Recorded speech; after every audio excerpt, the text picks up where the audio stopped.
1938, Guy Motors Factory, Wolverhampton. British engineers are assembling what will become the most consequential armoured car nobody remembers. The vehicle weighs just over 5 tons. Its engine produces a modest 55 brake horsepower. The War Office has classified it not as an armoured car but as a tank light-wheeled Mark I, a name so clumsy it practically guarantees obscurity. Only 101 will ever be built. Of those, just 6 will cross the English Channel.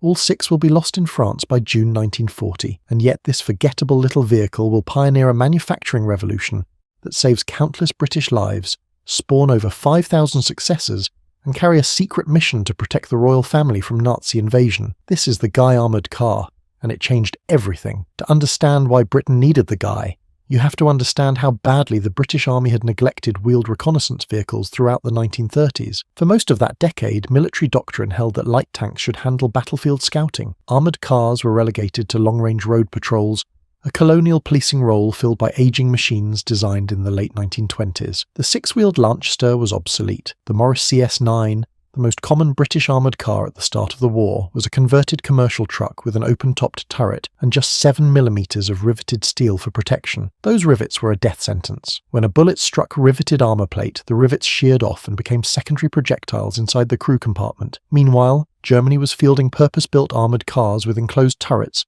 autocannons, and 4-wheel independent suspension. France had the Panhard 178 with a 25mm anti-tank gun. Britain had converted lorries with open tops. By 1938, the War Office finally recognised this was no longer acceptable. The requirement called for a purpose-built 4-wheel drive armoured car with an enclosed turret, proper protection, and a radio as standard. The specification went out to several manufacturers, including Guy, Carrier, Morris, and Alvis. Each submitted a 4x4 chassis carrying an armoured body designed by Woolwich Arsenal. Guy Motors entered their Quadrant artillery tractor chassis, a proven design already in production. It was not the most advanced option, but in a rearmament program racing against the clock, it was the one that could get armoured cars rolling off the assembly line fastest. Pragmatism won the contract. 5 prototypes were built in mild steel during 1938. 2 went through troop trials with the 2nd Dragoon Guards. 1 was shipped to Egypt, where it overheated badly, an early sign of the mechanical limitations that would follow the design. Despite those cooling problems, the War Office approved serial production. The first vehicles rolled off the line in January 1939. The Guy was a compact 3-man vehicle with its engine mounted at the rear, making it the first British rear-engined 4-wheel drive armoured car. The Meadows 4 ELA inline 4-cylinder petrol engine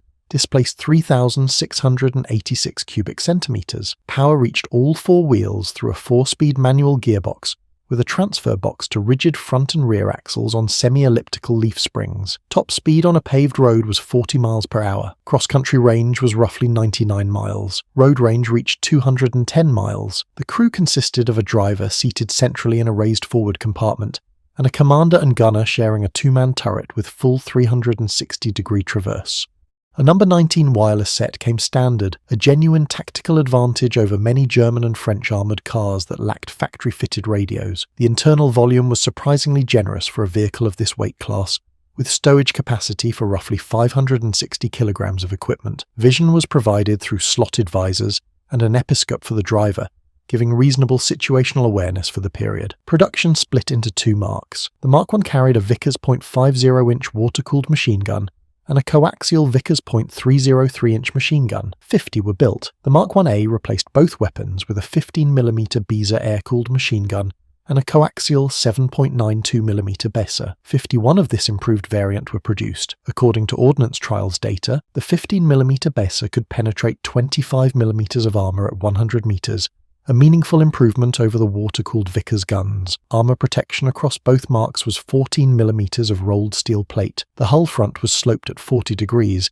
giving an effective thickness against incoming fire of roughly 18mm. This stopped small arms fire and shell splinters at combat ranges. But the real innovation was not the thickness of the armour, it was how the armour was joined together. The War Office contract specified riveted construction, the standard for British armoured vehicles in the late 1930s. Guy Motors refused. They understood that rivets killed crews, and they proposed welding the entire hull and turret instead. The War Office dismissed the idea as impractical. Guy pressed ahead anyway, funding the research out of their own pocket. Their engineers developed special rotating jigs that held the hull during assembly and positioned the plates at the optimal angle for the welder.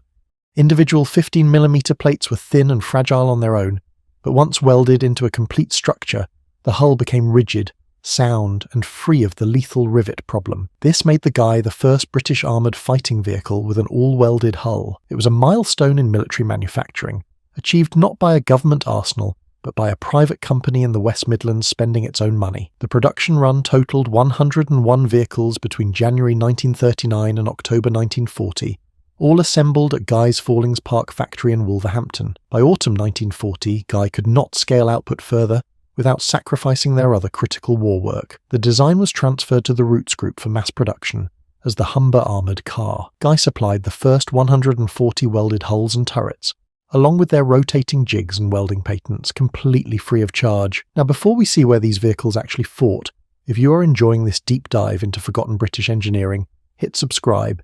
It takes a second, costs nothing, and helps the channel grow. Right, let us get into the combat record. Of the 101 Guys produced, only 6 ever left Britain for a combat zone. Those 6 were assigned to the Phantom Armoured Car Squadron, part of No. 3 British Air Mission, a GHQ liaison unit commanded by Captain J.A. Waugh of the 12th Royal Lancers. Phantom was not a conventional fighting unit. Its mission was to patrol close to the front lines, observe the battle's progress, and radio intelligence directly to the Commander-in-Chief's headquarters, bypassing the slow, normal communication chain. The squadron comprised 2 mobile troops of armoured cars plus a motorcycle platoon from the Queen Victoria Rifles.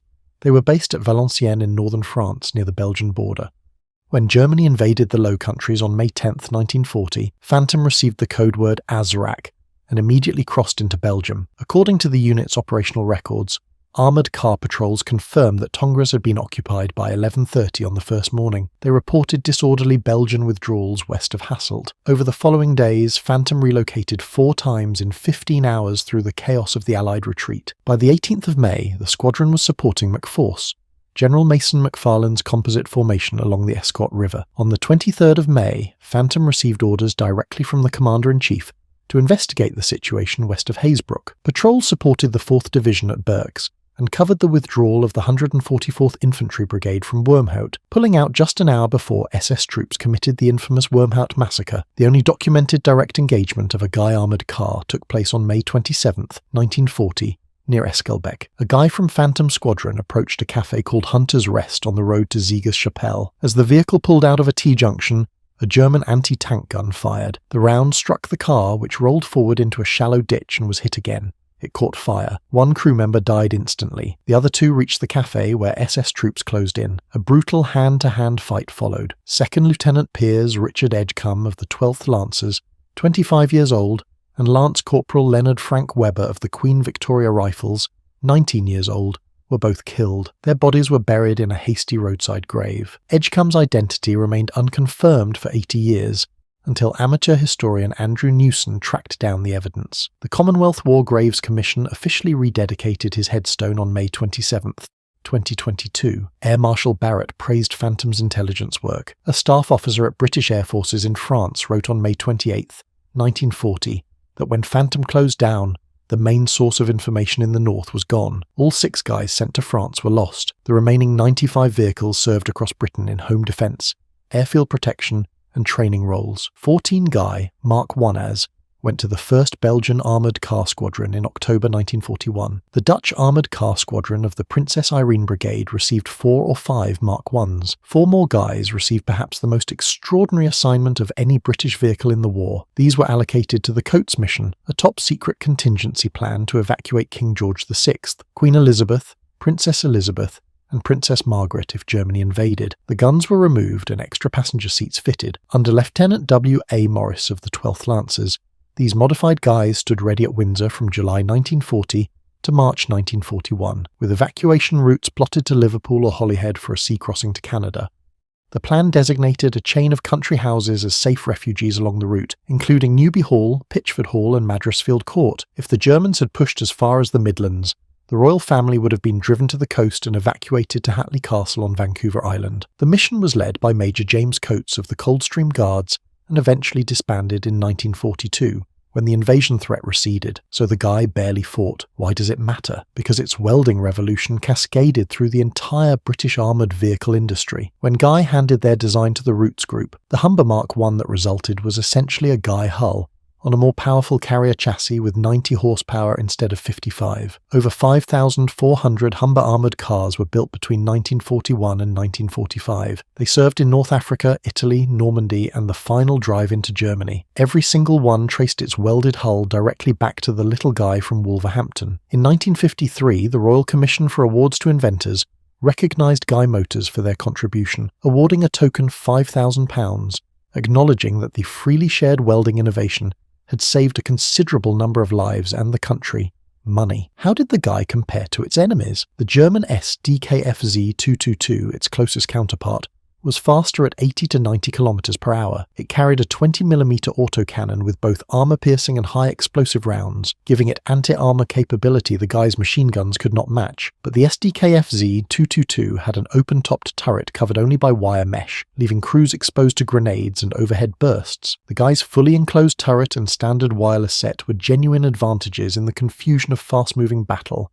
The French Panhard 178 was the finest armoured car in Western Europe in 1940, with a 25mm gun capable of penetrating 40mm of armour. According to captured equipment assessments, it outclassed the Guy in firepower, protection, and mobility. But the Panhard had a riveted hull, and the Germans captured roughly 190 of them and pressed them into service. The Guy's welded construction was the more forward-thinking design philosophy. The Guy also proved the concept of a dedicated 4x4 armoured car for the British Army. Before the Guy, British reconnaissance vehicles were either converted trucks or colonial-era six-wheelers. The Guy established the template, rear-mounted engine, four-wheel drive, sloped welded armour, enclosed turret that every subsequent British armoured car would follow. The Daimler armoured car, often wrongly described as the Guy's direct descendant, was actually a parallel development from the BA Dingo Scout car program, but the Daimler inherited the same tank, light wheeled classification the Guy had pioneered. It carried a 2-pounder gun capable of destroying enemy armour, making it the war-winning vehicle the Guy was too early and too lightly armed to become. Today, one Guy Armoured Car survives. It sits at the Tank Museum in Bovington, a Mark I in static display. No other example exists anywhere in the world. Guy Motors itself never recovered its wartime position. The company entered receivership in 1961, was bought by Jaguar for £800,000, absorbed into British Leyland, and the Fallings Park factory closed permanently in August 1982. 101 built, 6 sent to war, all 6 lost. But the welded hull they pioneered became the foundation of thousands of armoured cars that fought from El Alamein to the Rhine. The Phantom Squadron's intelligence work, delivered from those Guy turrets in the chaos of France, was described by the Commander-in-Chief's own staff as irreplaceable. The Coates Mission Guys stood ready to carry a future queen to safety, and at a roadside cafe in Flanders, a crew fought to the death in a vehicle history chose to forget. The Guy was underpowered, undergunned, and built in tiny numbers. It was also the vehicle that taught Britain how to build armoured cars for a world war. That is British engineering under pressure, innovation when it mattered most.